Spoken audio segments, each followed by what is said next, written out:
director of the Qualitative and Interpretive Research Institute as part of the Cornell Center for Social Sciences. I'm also a professor in the Department of Communication and currently chair of that department. I'm excited for today's talk because, you know, collaboration is something that we do, but we don't often talk about how to do it well. And I think I can imagine we've all had various experiences, whether it be as like a student on a student collaboration project group, or as faculty or as graduate students or researchers. And so the goal of today is to reflect on this and to think about how we can do collaboration better, because I do think that in its best form, it enhances knowledge production. And it's not from a quantity perspective, but from a quality perspective. And so I really want us today to talk about and reflect on best practices, maybe some things to avoid or pitfalls that we might have experienced. So we have 4 researchers, faculty researchers with us today to talk about their experiences and their research in collaboration in qualitative work. Because I think the other thing that often happens is that I do think qualitative researchers have been a little slow to the game around collaborative research. We think of the sort of the lone ethnographer out there, you know, collecting data, and that's not really how research really gets done. And so hopefully we can all learn together and reflect today. So I will ask each of the panelists to briefly introduce yourself and your area of research. And we'll start with Diane. I'm unmuted. Hi, I'm Diane Bailey, and I'm a professor in Lee's Department of Communication, and I'm the director for the Cornell Institute of Digital Agriculture. I'm an engineer by training and a social scientist by practice. I work in the field of organizational studies, and I study technology work and organizing. Excellent, thank you. Amelia? Hi, everyone. I'm Amelia Greiner-Safi. I'm a social and behavioral scientist and an associate professor of practice in the new Department of Public and Ecosystem Health at the vet school. We also house the Master of Public Health program. And my work is pretty cross-cutting, so I don't have one particular area. I focus on multi-level influences on health. I think about implementation science. A lot of my work is on health disparities. And I think I have 7 concurrent collaborative qualitative projects going on right now. So I look forward to talking with you about those. Excellent, thank you. Eli. Hey everybody, my name is Eli Friedman. I'm trained as a sociologist and I am currently an associate professor and chair in the Department of International and Comparative Labor, which is in the ILR school. My research has been entirely qualitative nature up till now, and the overarching research project is about rural to urban migration in China, and the first stream of that looks at labor politics within the workplace, and the second stream looks at access to social services for rural to urban migrants once they get to cities. Excellent, thank you. Sharon. Hi, I'm Sharon Sassler. I'm in the Department of Policy Analysis and Management and in the Brooks School of Public Policy. I am trained as a sociologist and a demographer, and so I initially had a lot of quantitative training, and I began doing in-depth interviews when I realized that there was only so much I could learn from the surveys that I was using.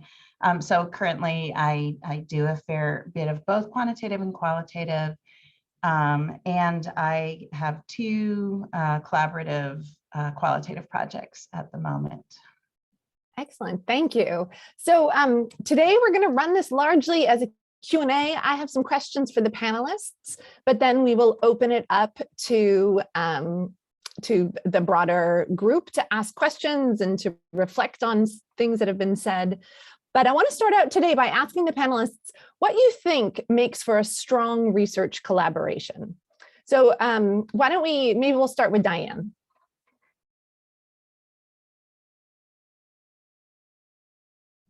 Oh, I think you might be muted. There are a number of ways I could answer this question, from the highly practical to the leaning towards something that sounds more academic. But I would say that for collaboration, I like working with people who think largely like I do, but maybe from a different angle or different perspective. So it helps us to kind of get a fuller idea of what we're doing. But for most part, I'm very, very particular about my collaborators. They like have to pass a personality test. And that means that I want them smart, okay? I want them hardworking. I want them friendly, and I really want them to be funny. Joseph Conrad said, art is long, life is short, and we're in this for the long run, folks. And so you're going to pick your collaborators. Some of my projects last 10 years, man. I better really like those people. That's awesome. Amelia.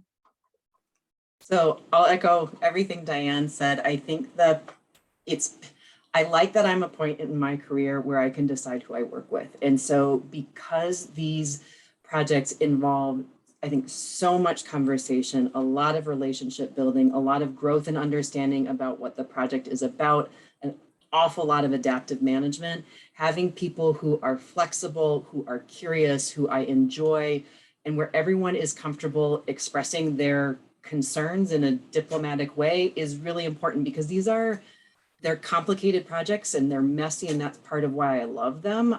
But it means that you've got to have everyone on the team who's comfortable with that of messiness and evolution in a project. There's other kinds of research that it is very straight, very clear from the beginning. Everybody knows more or less exactly what they're going to do. The organic nature of qualitative research is much more compelling, but it's uncomfortable for people. So if there are collaborators who are new to that, I need to make sure that they can work with that. Otherwise, it's just going to be kind of a disaster. Great, thanks. Eli. So at the risk of stating something totally obvious, there should be some kind of clear division of labor, and each person should be able to contribute something that the other person can't. And that can be lots of things. The division of labor can simply be time. So one thing, since I've become chair of the department and I can't travel anywhere, is I don't have time. So, I have a student who's in China, they're in the field, they can do the field work. That can be the basis of a mutually beneficial division of labor. It can also be intellectual, right? In terms of you have different kinds of theoretical frameworks that you're trying to bring to bear on a particular problem. It can be language or familiarity with different regions of expertise. So, I do my research in China. I did a collaborative project with someone who does very similar kinds of research, but in India. And, she speaks the languages, she has familiarity with the regions. And so that was a project that, that I wouldn't be able to do on my own. So, anyway, there's a lot of different ways of understanding that, but I think at the most general level, that's something to keep in mind. And then just echoing what my colleagues have said here about finding the right fit and not jumping into one of these things until you're pretty confident of who the person is. Intellectually, but also interpersonally, because that is really, really important. You do need to be able to talk to each other in sort of a collaborative and collegial way. I have not always done that. There's been some learning lessons for me. So take your time getting into them. Excellent, thank you. Sharon.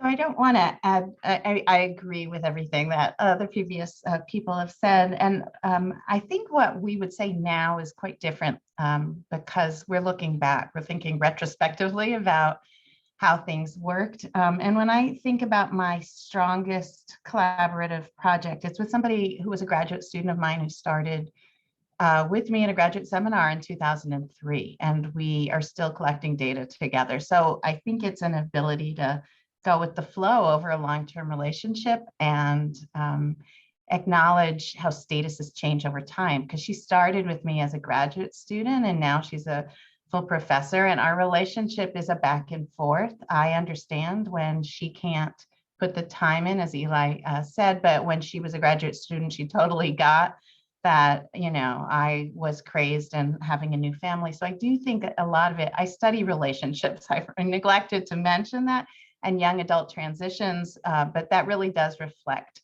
how my strongest collaborations have unfolded. They've been flexible. They're sometimes messy.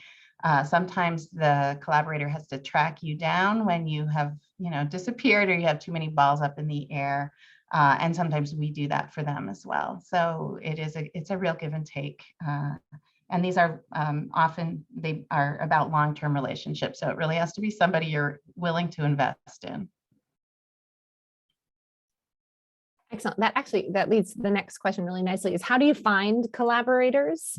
And in particular, I'm really interested in this idea of, to something Eli said around the division of labor, and it might be intellectual. How do you look within your field? Do you look across fields? Does it depend on the project? How do you think about that kind of aspect of finding collaborators? Sorry, we'll start with Amelia this time. Great, so I can think about this in a couple of different ways. So for most of my projects, people have found me. So they knew of my work, or so in the College of Veterinary Medicine, I'm one of the few social scientists. I'm one of the only people, that's not entirely true. There's just a couple of us who do qualitative research. So I think we have a bigger profile that way. One way I found collaborators was through a research incubator that the Cornell Center for Health Equity was putting together. It was for people who are interested in cancers and disparities. There's a radiation oncologist from Weill who is really interested in Black experiences of gynecologic cancer. And this is the project that I'm most excited about right now. So I had the expertise in study design and qualitative methods. She brought along with her clinical expertise and experience of seeing women or people who are born with female anatomy, go through these pretty extreme circumstances. And part of the group that she brought with her, and this gets to the point about division of labor, is an entire team of people who have lived experience in this. So we have cancer survivors, we have people who are part of cancer advocacy organizations, we have people who are part of kind of care quality improvement. And so it ends up that the division of labor happens somewhat naturally because we're all bringing pretty different strengths. And we have a fair number of conversations about where students could fill in. So I think that's one of the really great things about doing this in a university setting, is that we can bring in really strong students to help with the details. But the one other thing I want to add in terms of what makes a strong collaboration is having someone who can manage the details. And maybe that's the PI, maybe there's a program coordinator, but for these large collaborations, and when you've got people with a bunch of different backgrounds and levels of experience, and some of them are familiar with research and some of them aren't, having a master connection maker is really important. So I know that wasn't a full answer to your question, Lee, but the research incubation has been a really interesting way to find people that didn't already know me. Excellent, thank you. Such as, we officially do not have an incubation program as part of QuIRI, but I will say we are going to have an end of the year reception, which is a lovely time to meet and talk to other like-minded people. So I'll just throw that out there. All right, Eli, how do you find collaborators? So the large majority of the collaborative research that I've done has been within the student-mentor relationship, and I've been both a student and the mentor. And so, that's a common way of doing things. It can be, the power relationship makes it a little bit tricky, but also has some advantages. So one of the things that I found is that having like clear, areas of expertise or lines of command can be useful. Unless, if you have a really good kind of dynamic and that it's like this kind of, democratic form of engagement is well established within your relationship, then that's fine. But I found like both as working as a student, where ultimately I knew that my advisor was going to sort of make certain calls and I would just go along with her. That worked pretty well. And sometimes it's been the reverse, where I'm working with a student, I'm just like, no, that's wrong. We're not going to do it that way. And I know that sounds a little dictatorial, but I do think that having at least like, clearly understood roles. It doesn't necessarily have to be hierarchical, but that is one way of organizing it.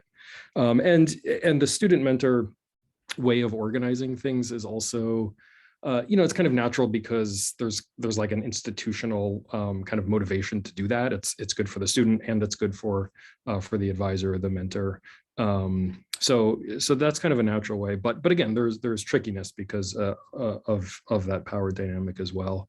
Beyond that, I've kind of been with people outside of the institution that I worked at. I've kind of been match made or something. There was like a matchmaker who basically was like, you guys should do this together. One of the times that didn't work out so well was specifically that happened. I was a junior faculty member eager to publish in some journal, and an editor for that journal was like, you work on this and this other person works on this, and it'd be great if you guys wrote something and submitted it to the journal. And we did that, and it was rejected. It was not a very good paper. So so that didn't work out all that well. And I think that was the instance that I was just thinking of, where I kind of jumped into this collaborative relationship without really knowing that person, thinking that it would help me get published in this journal. So anyway, those are just kind of two different approaches. That's great. Sharon, how about you? How do you find collaborators? I found collaborators either as a grad student working with a faculty member, or as a faculty member teaching a class and saying, I'm doing interviews, but I think the best approach would be to interview couples, and that takes more than one person. I think that way you can assess whether their areas of interest are aligned with yours and whether they're committed to this. I have some collaborations where they have been with some of my co-authors on quantitative studies, and we talk about, or I say, there really is a need for qualitative approaches, and we add something on, and then it doesn't work, in part because I think you really need somebody who has buy-in to the methodological approach. So I have many colleagues who acknowledge that there's benefit to using a qualitative approach if the question lends itself to that, right? Like there are different methodological approaches, but they also have to have buy-in with the different ways of how you train people in qualitative methods, and that you might need to revisit how they're interviewing, and that it's a totally different skill set. So for me, it's been easier to work with senior graduate students who are still in the learning mode than with other senior faculty members who might be more resistant to how much there really still is to learn in any project that we pick up. I appreciate the candidness with which we talk about what this means to really work in an interdisciplinary department or program, and how we think about collaboration. Thank you. Yeah, Diane. So my collaborators have been students, my students. They've been my colleagues. I've switched schools a bunch, so I'm good at figuring out who's who, and I have help that way. So here at Cornell, research development, it's Josephine Martel. I'm fairly certain that she wrote my phone number in the bathrooms all over Cal's. So people are contacting me all the time to say, hey, let's do a project.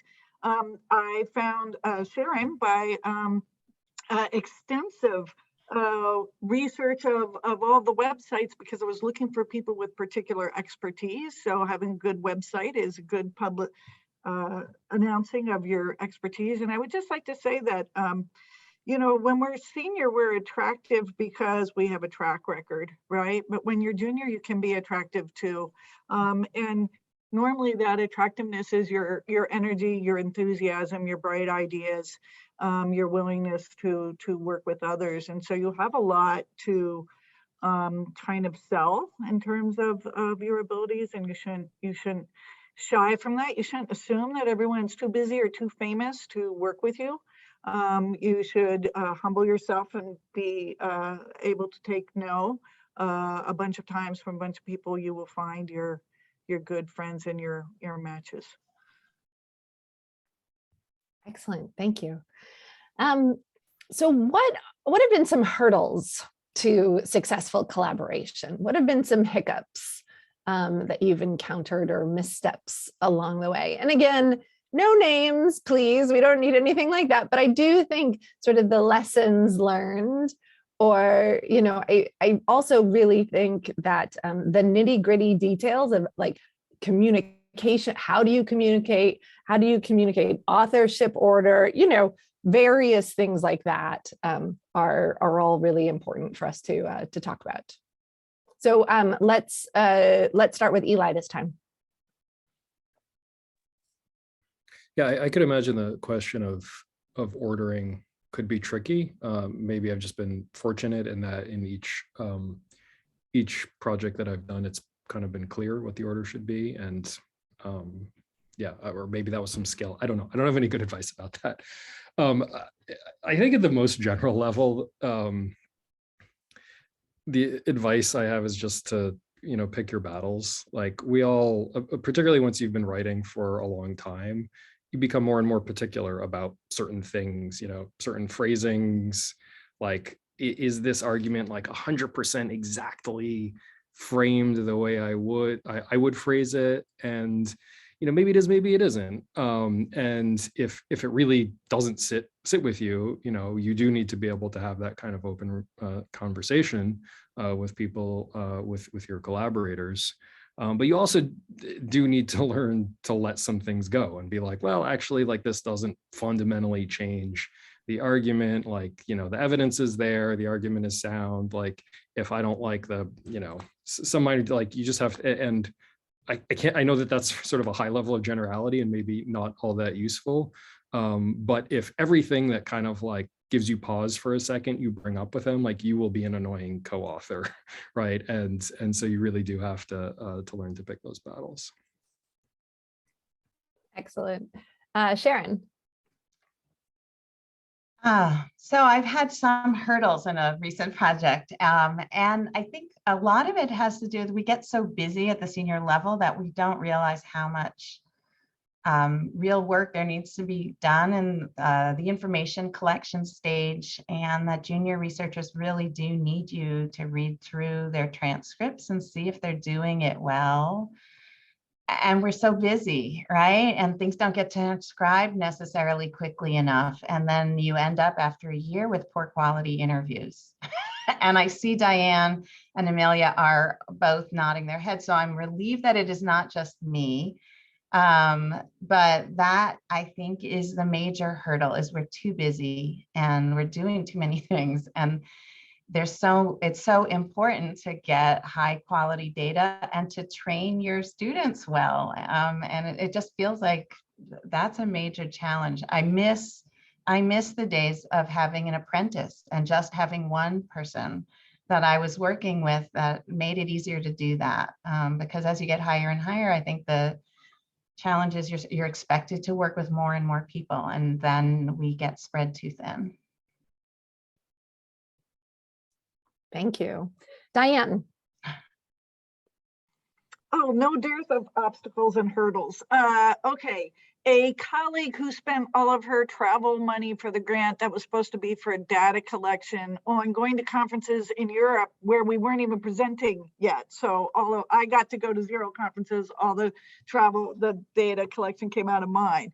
Student who very seriously broke normative rules and kind of had to have things kind of spelled out for him. Okay, but that was frustrating. Probably my longest running collaborator was a former student, hugely successful today.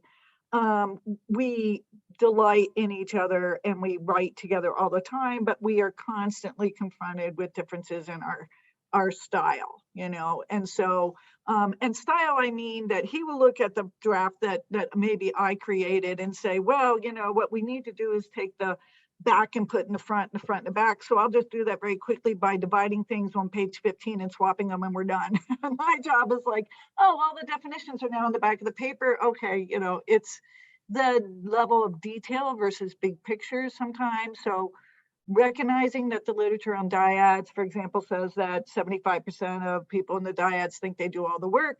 Obviously, this is not possible.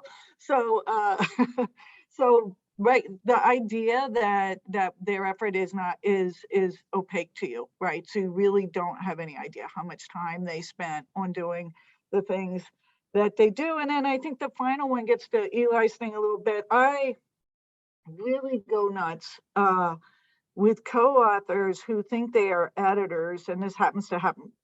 Very senior people sometimes do this.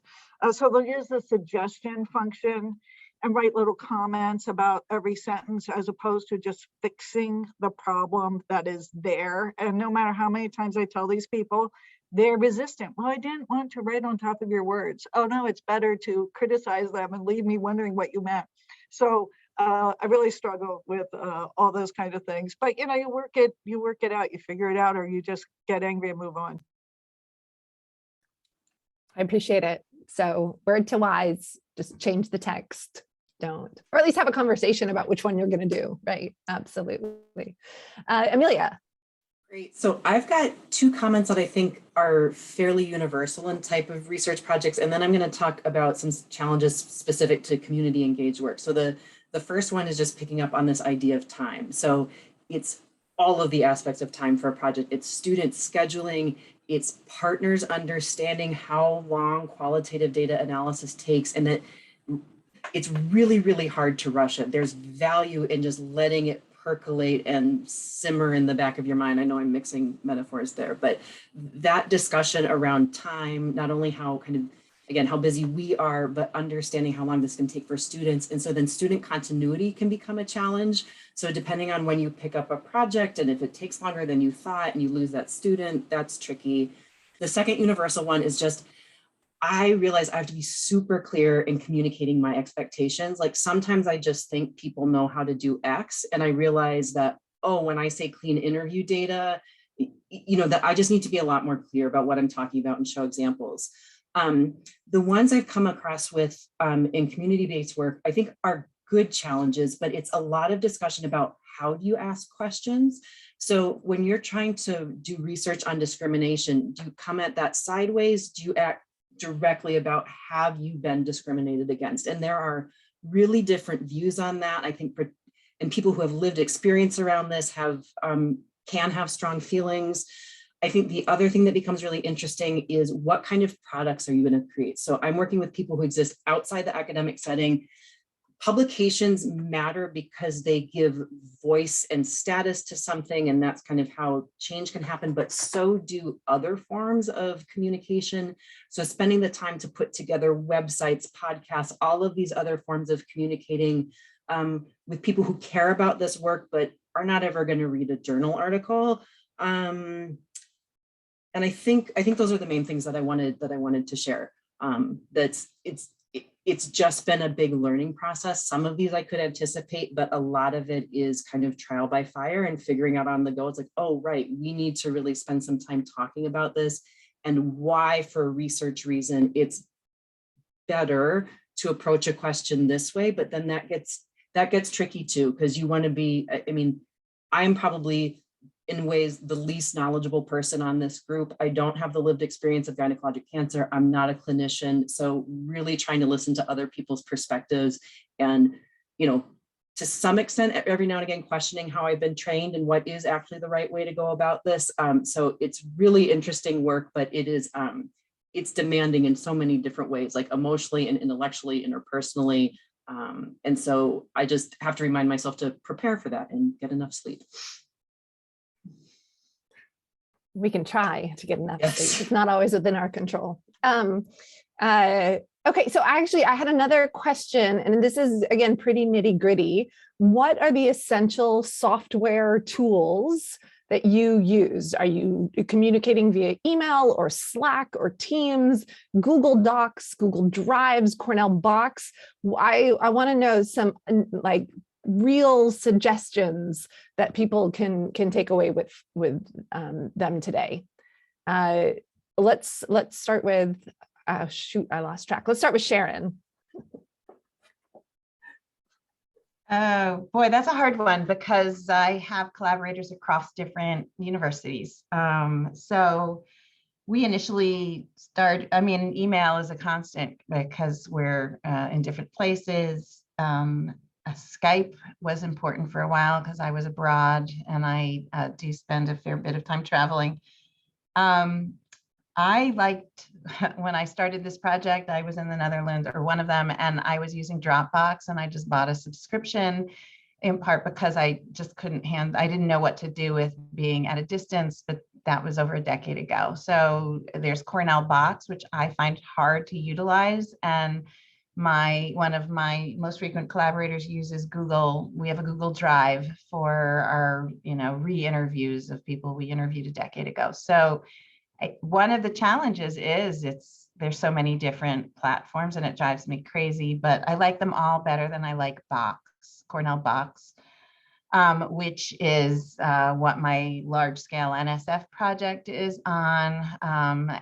So yeah, I just feel like there are just too many different ways, and yeah. Excellent. Yeah, there's lots, and everyone has their own systems. So let's go to Diane next. So one thing I do with a number of people I work with is co-write, and that means at the same time. So we'll use Zoom and we'll use Google Drive, and we will set up writing sessions, 2-3 hour long writing sessions. So that's been very helpful, useful. I'm a big email user. I'm with Sharon. I suspect we have control issues, Sharon, because what I hate about Box and Google Drive is that other people dictate where stuff lives, and they can mess with my directory system and they supersede it. And I got to put 0, 0 in front of things just to get them back to the top of the list. And it drives me nuts. Yeah, data. It's been a while since we're starting to collect data now newly, and we're putting things into Box, and I demand an organizational file structure for that, so it's kind of difficult for my colleagues to deal with me. And that's it. I don't like Slack. That's not my generation. I'm sorry, people. I can't figure it out. Okay, like people type of stuff. It's a little thread. I don't do hashtags. I'm sorry, I'm behind on all those things. The only other thing we use then is we use Atlas. I'm old school Atlas for coding. Excellent, thank you. Amelia. So I may be closer to the Slack generation. I also hate it. I need like one place for me to be primarily receiving my communications to organize them. So I'd say what I use kind of depends on the collaboration. So if it's within Cornell, it's kind of a combination of Cornell Box and Google Docs for jointly editing. If it's outside of Cornell, it's almost exclusively on Google Drive. But then there's a question of when you have data and you need something stored securely, where that goes. And so then that almost always goes back to Cornell Box, and it gets tricky about making sure that everybody understands security protocols. So that's another really important part of a collaboration about ethics and privacy and confidentiality and data transfer. So there was a comment, I think Erica put something about pencil and paper. I think better sometimes with a pencil or pen in my hand, and will print off a lot, or I'll organize a to-do list that way. A lot of us, or I still early on in analyzing interviews, I use Word and I have comment boxes. And that's not that's not the final analysis, but to get it started, to think about code book development and to talk with peers. And some of this, maybe it's not efficient, maybe it's really ancient, but it works for me. And then depending on what we're doing, then it gets translated to usually Atlas TI. I'm trying to think of one other thing. Zoom has been incredibly important given COVID-19. It's also increased the ability for a lot of people to access the interviews. And because it has a recording function and it can store in the cloud, there are just some conveniences and bonuses in terms of security that way. I realize there are also cautionary tales there, but Zoom has been a hugely important platform, and in part because it does at least what am I trying to say? Partial, I want to say translation, but that is not the word. Why am I forgetting this? Transcription, thank you. So students still need to go through and clean that, but that gives, it's a big help. Just on that note, really fast, if you have an old school recording that's not associated with Zoom, well, I can't say old school, digital, you can still upload it to Otter AI, which is the same service that Zoom uses for transcription. They will this is for English language only, I think, so just a heads up. But if you then delete the files, they are completely secure in the same way that every Zoom is, and it is past Cornell IT, and it's what QuIRI recommends for English language interviews. Great. Eli. So I'm glad that Amelia raised the issue of security. So in addition to the IRB protocols, I also, because I do my research in China, have to be concerned with political security, and I'm studying labor activists and other folks who are doing things that could potentially get them in trouble with the state. So I have to be very careful with communicating with my collaborators within China. So I don't use Zoom. There are documented cases of Zoom turning data over to the Chinese government. So I'll use Signal for discussing, which is end-to-end encrypted. We use Box if we're gonna upload anything. I can't send any. I don't want to talk about research at all, frankly, via email, because that's not secure. So that's particular to me and doing research in that kind of an environment. But that having that end-to-end encryption is really important for the safety of the respondents in the research. Aside from that, I don't really have much to add. I use LSTI. I have increasingly used Google Docs. It's much easier than emailing things back and forth and having the kind of document proliferation that we used to experience. Yeah, I don't think I have anything else to add. All right. So this is, those are the big questions that I had for the panelists. So I'd love to open it up. I think we were able to get most of the questions answered in chat, but feel free to raise a hand, either virtual or go like this on your screen. I'll see you. There aren't that many of us that I think I can't see everybody.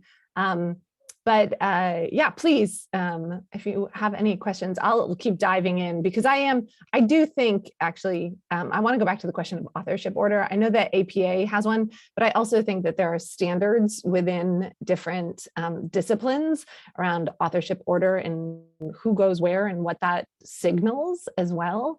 And so maybe until we get a question from the group, if anyone on the panel has any thoughts on authorship order, when do you talk about it? Do you talk about it at the very beginning? Do you talk of the project? Do you say, I'm going to publish this, you're going to publish this, or is everyone on every publication that comes from the project? How is it that you manage that process?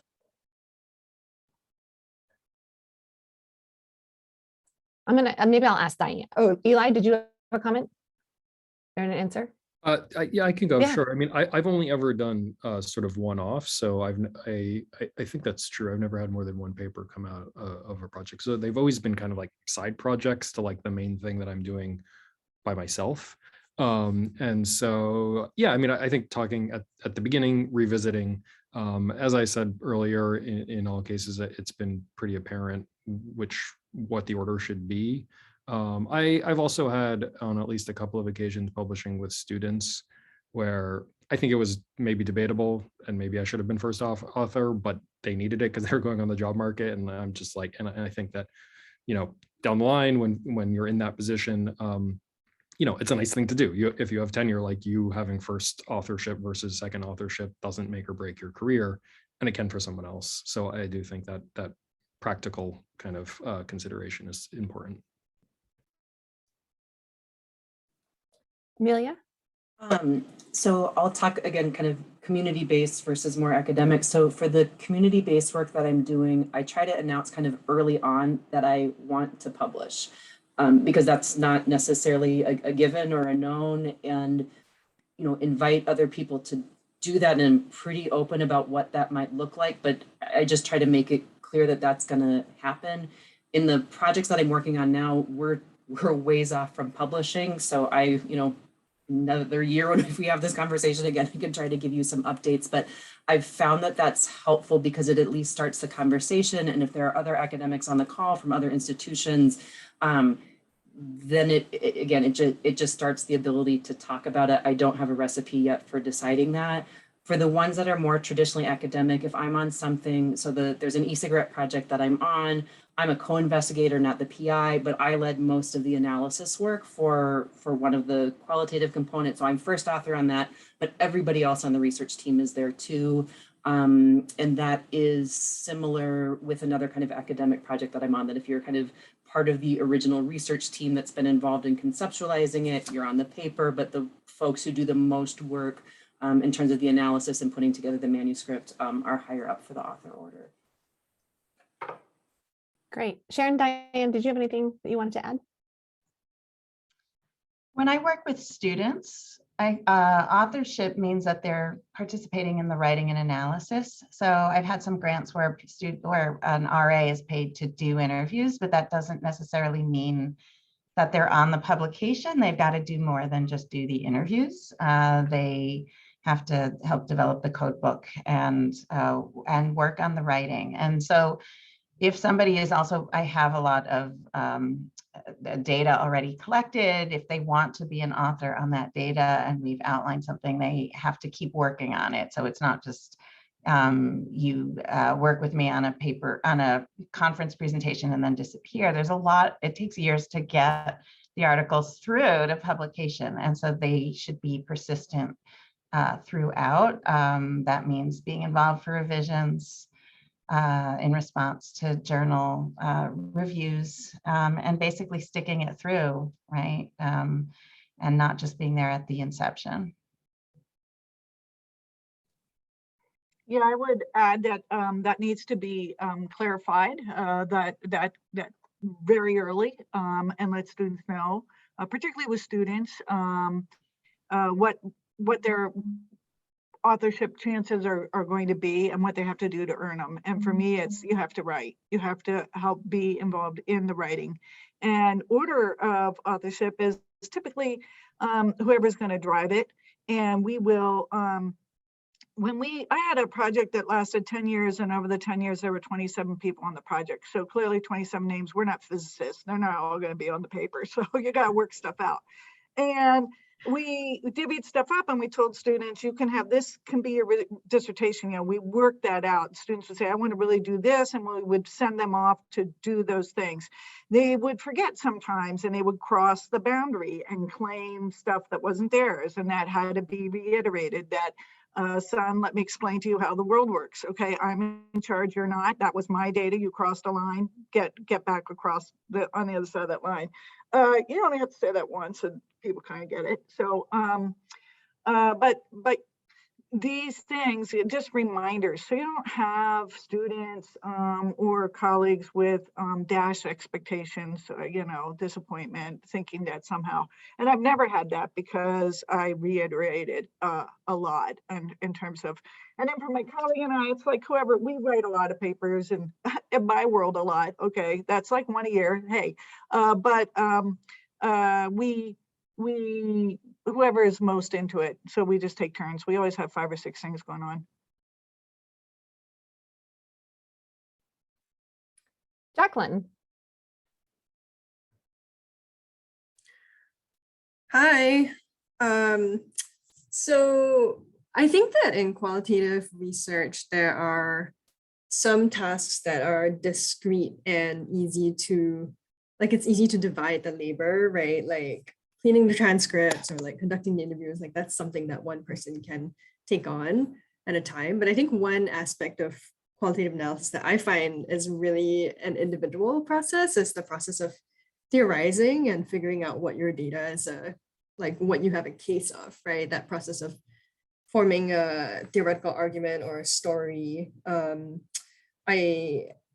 think a couple obstacles that I can think of there to theorizing in collaboration with someone else is, number one, kind of sequencing the process. Like I think when I'm working alone, I kind of have the freedom to go back and forth between theory and data whenever, right? Like if I feel like I'm getting tired of reading my data and I want to go read some literature, I can do that whenever I want. Or if I'm like too steeped in the literature and I feel like I want to get back in touch with my interviewees' voices, I can go back to the data. And I think that can kind of become a messy process sometimes. That's difficult to coordinate when you're working with somebody else. That's one thing. And then another obstacle, I think, is like if the two of you are coming into the project with different theoretical lenses, I think it can be hard for like one person to relate to the emerging story that the other person is coming up with, you know. So any thoughts on that would be appreciated. Thanks for being here to share your experiences.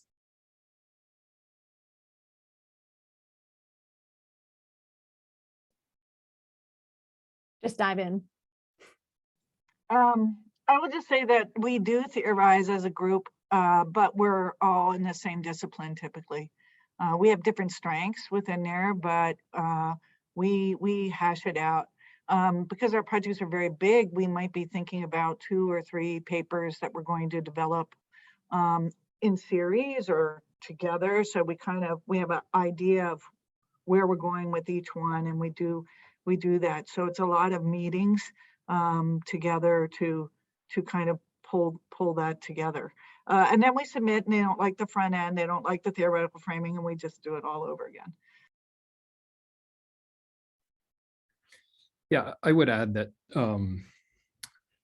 I agree that there is dialogue. So I mean, Jackie, I completely understand what you're talking about. But I think part of the process that we discussed earlier around finding a good collaborator is establishing someone that is more or less subscribes to similar kinds of theoretical frameworks, right? So like, you know, within the subfield of sociology that I'm in, like, yeah, we might have differences in terms of interpretation. We might like really like one theorist or another, but like, we're not going to disagree on like fundamental, like epistemological issues, right? Like that is part of figuring out who should be a good collaborator. And so presumably that work has already been taken care of. And so the kinds of differences that you're dealing with are kind of more at the margins. At least that's been my experience.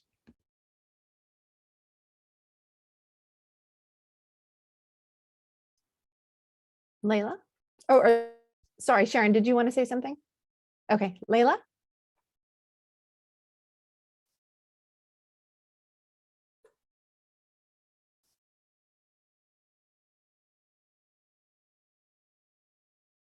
Oh, I think you're muted.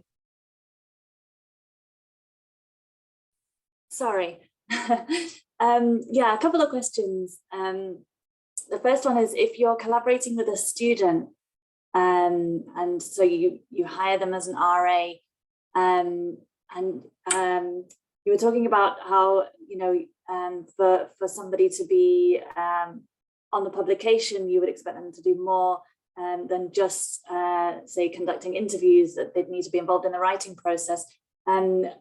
How would you kind of quantify their work in terms of paying them as an RA in the writing process? You know, and especially when it's kind of a long drawn out process with various iterations, and then at the publication stage again, engaging with reviewers' comments and so on, all of those different stages. Yeah, that's one question I had. And then my other question, which is unrelated, is Eli, you mentioned encryption as being important when you're working with collaborators in certain countries such as China. Are there any other tips you would give about working with a collaborator overseas, particularly if they're doing the field work?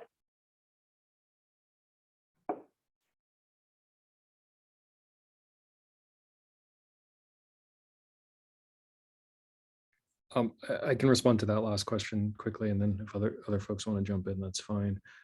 So I assume when you say overseas, you're not specifically asking about the security question, just kind of in general, how to collaborate with people at a distance. Is that right? Yeah, in general, yeah. Mm-hmm. Yeah, I mean, it can be tough. And I've also done research with people internationally when I was in Ithaca, and they were in places where even internet connection were either unreliable or not totally available. So, I mean, the thing that I was going to say is, stay in touch regularly to the extent that that's possible, right? And sometimes it is, and sometimes it's kind of less possible. Then there's also the caveat that I mentioned last time, which is there's certain things that I don't want to be discussing with my collaborators when they're in China, but that's a kind of a more specific security related question. But it really, like, maybe I'm just a little bit of a control freak, and so I'm particularly thinking about working with students who are doing interviews for projects. And this has to do, I think, just with my own trajectory of being that, Lee started out saying, like, we're not these lonely ethnographers. Like, I was that lonely ethnographer as a graduate student, and then that's how I learned how to do research. And so when I got to the stage where I was doing the research, the project design, I was even developing the interview schedules and things like that. But then I wasn't actually there talking to people. I got a little bit of that kind of, control freak tendency where I'm like, I just want to make sure that they're asking the right questions. I'd look at the transcripts and I'd be like, oh, no, you should have asked a different question at this point in the interview and you didn't, right? So, but people are all different, right? So the only way to deal with that is to have very close communication, to try to get some of those early interviews transcribed quickly, to look over them, to kind of walk through them as much as possible, and to be like, this is really great what you did here. You might have considered doing this there. Yeah, I don't know how useful that is, but regular communication, as in all relationships, is the key. So I'll try to answer my experience with the funding question for writing, and so there's differences. So people are hired in many different ways. They can have as part of their education, it's the package. You've got your stipend and you're a research assistant, and there's a scope of work for that. Because of the nature of the program I'm in right now, all of my research assistants, they're paid hourly. I try to be really clear about how much money we have, and that this is a project and I've got, enough to pay you for like 300 hours of work. If we go beyond that, we're going to need to talk about how we advance. There have been times where I have used funds from my faculty account to extend somebody a little bit to work on the paper. So far, we haven't, other than that kind of one case, we haven't gotten to a point where kind of both the money has run out and someone wants to continue to be on the paper. So I imagine there are others on here who could speak to that. But I really like to try to pay students for their work. So that's the best answer I can give for now. So I've had data collections where I didn't have money and it was on a shoestring budget. And I think of that as sweat equity. I'm putting in my time doing the interviews outside of the research and teaching I have to do otherwise. And if my students want to do that with me, we will get a project out of it. There are other times when I do have a grant with funding, but that for me tends to be to pay students to transcribe and to do interviews. And it hasn't been for writing. In part because I have senior colleagues who are planning on doing the writing. So I think it is, for students who want to be involved in a qualitative project, it either has to be something they want to use for their master's thesis or their dissertation, which they don't tend to get paid for writing a dissertation. I've found it challenging to find funding for students to write. It just hasn't been there. To collect data, yes. And I think that is one of the major problems with this push to get grants for research. So I had a large scale $1.5 million NSF grant. We spent it collecting data and it wasn't for doing the research. And then at the end, you're like, now I have to do the research, and you apply for another grant and they say you haven't gotten anything out of the grant yet because you've been collecting data. Collecting data takes time and we can pay for that. But I find the paying for writing to be a real challenge. I can find funds to pay people to transcribe and to clean things, but writing time just doesn't get built in there.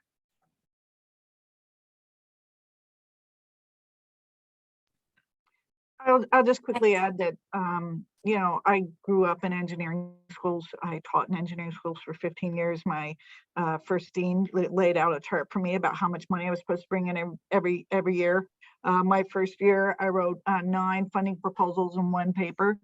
So, you know, practice makes perfect and you get better at it, was my experience. So I grew up in a culture that said you cover your students with grants. So most of the people that I write with are my students. Sometimes I will hire other students.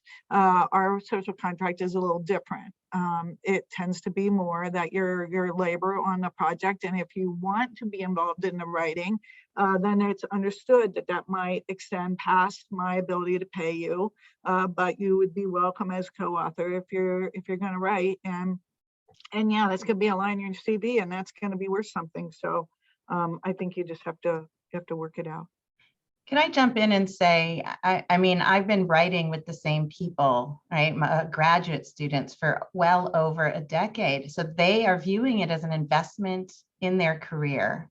And I was an assistant professor at the time, you know, I started working with them. So for me, it was an investment in my career and in their career. But a lot of qualitative work is done on a shoestring. Thanks. Excellent. So maybe I'll end today's session by reminding everyone that QuIRI small grant proposals are due next week. It's not a lot of money, it's shoestring money, but you know what? It's money, and it can be used for a part-time RA to copy edit or to clean up transcripts or to pay participants for their time. So please look out for that. I will say that if you convey that you understand qualitative work, we will try our best to fund you. The only proposals that we have not funded were people who it was not clear that they understood how to do qualitative work. So really, we are here to support you and to help you and your students. So please apply. And I want to thank the panelists today. It was so fantastic to actually have a conversation about these kinds of things, as much as venting as it is to like share best practices. I really do appreciate your time and sharing this space with us today. As always, it's so lovely to see so many different people from around the university to talk about methods and what it means to do this kind of work. I really appreciate it. I hope everyone has a wonderful weekend.